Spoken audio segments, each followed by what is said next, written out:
These passages strongly indicate that Adam, as God's priest king, multiplying and filling the earth, was to extend the geographical boundaries of the garden until the Adamic temple covered the entire earth.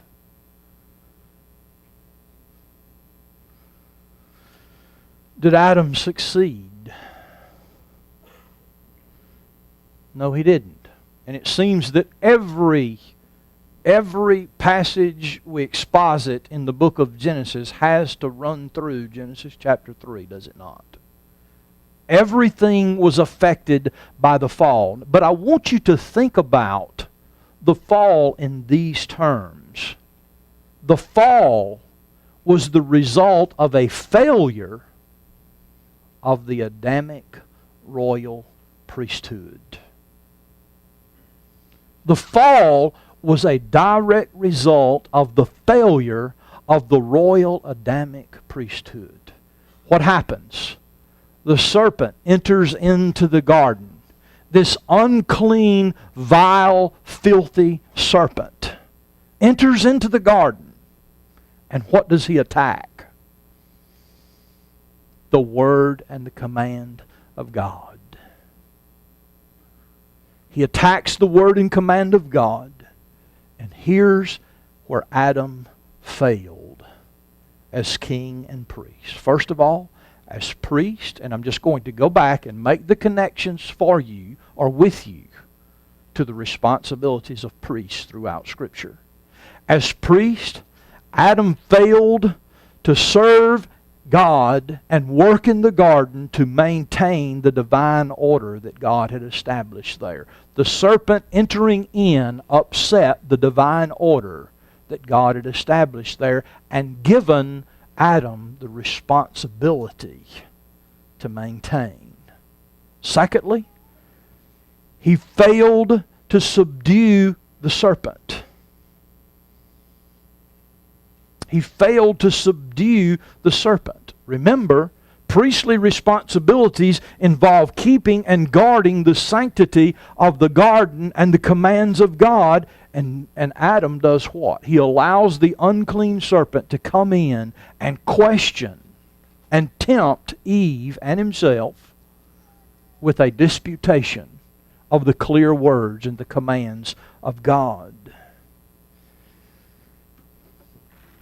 As priest king, I would submit to you that Adam not only had the responsibility to throw the serpent out of the garden, he had the ability to throw the serpent out of the garden.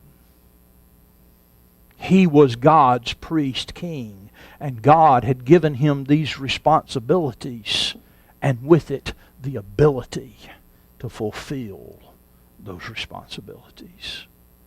But he didn't cast the serpent out. You know, the thought kind of crossed my mind this morning. You know, you ever wonder why we have this almost inexplicable, insane desire when we see a snake to bash its brains out? That is primeval in every sense of the word.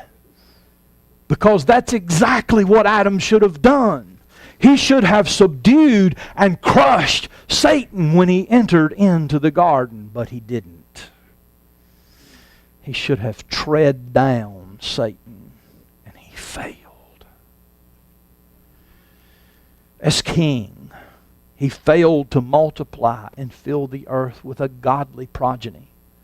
Think about what happened. The image of God in which Adam was created was utterly razed and destroyed in the fall. And we go over to Genesis chapter 5 and verse 3, and Adam begins to bear offspring, and whose image are they in?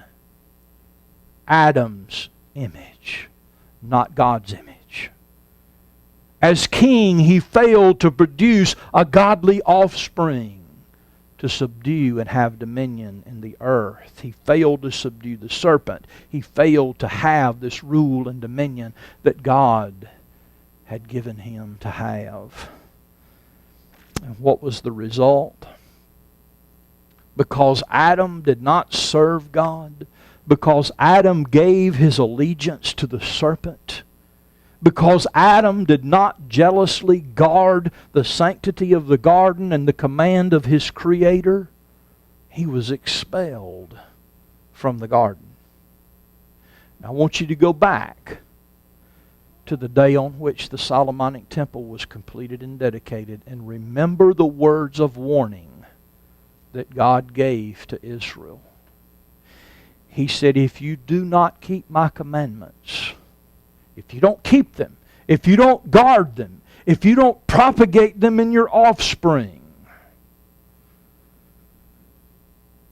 but if you do not keep my commandments and my statutes that I have set before you, but you go off and you serve and worship other gods, what happens?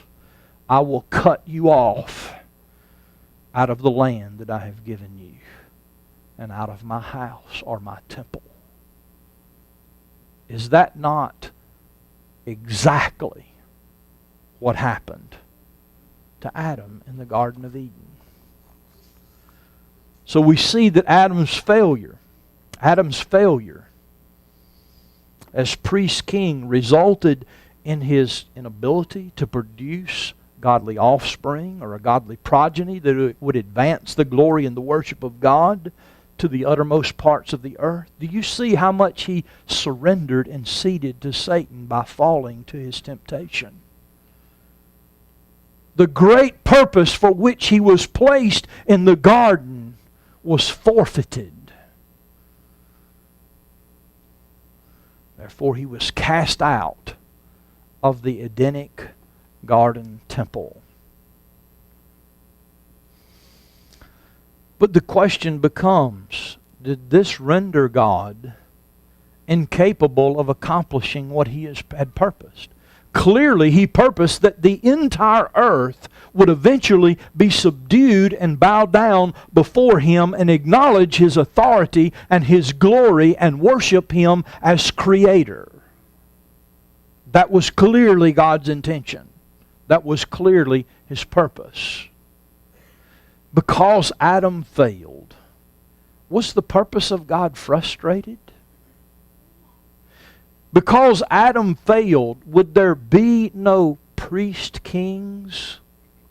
Would there be no royal priesthood to advance the glory and the worship and the authority of God in the earth? Would there be no advancement of that glory? Would God fail to establish the Adamic temple paradise that would encompass the entire earth because Adam failed? Take that home. Flesh that out a little bit through the course of the coming week. And tune in the same time, same place next week. And we will see the beautiful picture unfolding through the rest of the narrative of the Old Testament and coming to full fruition in the New, and coming to an infinitely glorious culmination in the heavenly city, New Jerusalem, coming down from God out of heaven, in which all of the people of God have been made kings and priests unto their God. Thank you for your attention this morning.